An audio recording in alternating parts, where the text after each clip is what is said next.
பதிவு செய்யப்பட்டுள்ள ரசீது எண். ஓகே, விசாரணைக்கு வாங்க. Okay, fine. அதாவது இந்த இது உங்களுக்கு தெரியும், 2 வீடியோல பார்த்துக்கிட்டு இருக்கோம் இல்லையா? தூத்துக்குடி 4 மாவடி.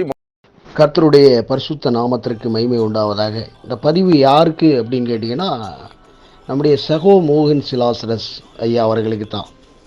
அதாவது நம்முடைய கிறிஸ்துவ பண்பு என்ன அப்படின்னு கேட்டால், தீமையோடு ஏற்று நிற்பதா அல்லது பழிக்கு பழி வாங்குவதா தான் கேட்குறேன். அப்போ உங்களுடைய காரியங்கள், உங்களுக்கு விரோதமாக ஒரு சகோதரன் பேசியிருக்கிறாங்க, அதுதான் ஆக்டிங் கிறிஸ்டியன் சார்லஸ் ஜே என்பவர் உங்களை குறித்து பேசியிருக்கிறாங்க. ஏதோ அவருடைய சுவாபம் அப்படி பேசிவிட்டார். ஸோ நீங்கள் என்ன பண்ணணும்?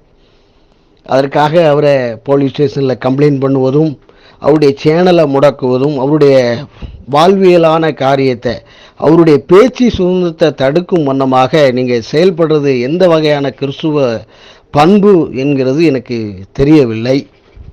ஆண்டவராகிய இயேசு கிறிஸ்துவை முகமுகமாக சந்தித்தேன் என்று நீங்கள் சொன்னீங்க.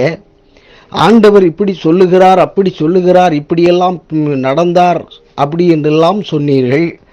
இறக்கப்படுகிறவர் அப்படி என்று சொன்னீர்கள். ஆனால் உங்களுடைய வாழ்வியலிலே அப்படிப்பட்ட பண்புகள் இல்லையே என்பதுதான் கேள்வியாக இருக்கிறது. கர்த்தருக்கு ஸ்தோத்திரம். அதாவது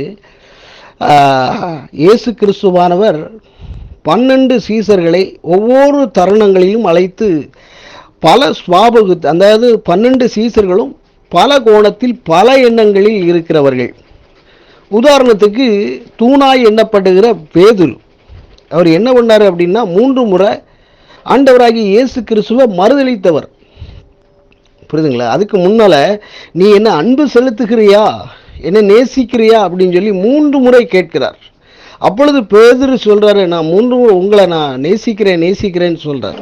அப்போ உன்னை தூணாக்குவே அப்படின்னு சொல்றார். ஆக அப்படி தூணாக ஆக்க போறவரே என்ன பண்றாரு, 3 முறை மறுதளிக்கிறார். அப்படியும் அவருடைய சுபாவம் எப்படி அப்படின்னு கேட்டீங்கன்னா, அப்படியே போறாங்க. ஆண்டவரை காட்டி கொடுக்கிறதுக்காக யூதாஸ் காரியத்து வரா. அப்போ யூதாஸ் காரியத்து காட்டி கொடுப்பான் அப்படிங்கிறத அவருடைய ஆவியில் உணர்ந்ததுனால, உங்களில் ஒருவன் என்னை காட்டி கொடுப்பான் அப்படிங்கிற மாதிரி ஆண்டவர் சொல்றாரு. அப்போ நாங்களான்னு கேட்குறாங்க. ஆனாலும் சுபாவத்தின்படி அன்பு செலுத்தாமல் காட்டி கொடுக்க போகிற யூதாஸ் காரியத்துவையே சிநேகிதனே என்று அழைத்தார். அப்படிப்பட்ட பண்பு நம்மிடத்தில் இருக்கிறதா? நீங்கள் இவ்வளவுக்குள்ள சொல்றீங்கல்ல, ஊழியர்ன்றீங்க, இயேசு உங்களை நேசிக்கிறார், அப்படி நேசிக்கிறார், இப்படி நேசிக்கிறார்னு சொல்லிட்டு கடைசியில் ஆண்டவருடைய சுபாவம் உள்ள, ஆண்டவருடைய முகச்சாயலாக இருக்கக்கூடிய அன்பு சகோதரர் சார்லஸ் ஜேவை இப்படி செய்வதென்ன? உங்களை ஏதோ பேசிட்டாரு, ஏதோ பண்ணிட்டாரு. அவருடைய சேனலை நீங்கள் பிளாக் பண்ணிட்டீங்க, எல்லாம் பண்ணிட்டீங்க, 2 சேனலை பிளாக் பண்ணிட்டீங்க. அப்படிங்கும்போது அவங்களுடைய மாம்சம் வெளிப்படுது. இப்போ அவர் தீங்கு செய்கிறாரு அப்படின்னு சொன்னால் அவங்களுக்கு நீங்கள் மன்னிக்கணும், 70 தடவை மன்னிக்கணும் அப்படின்னு சொல்லி ஆண்டவர் சொல்லியிருக்கிறாரு.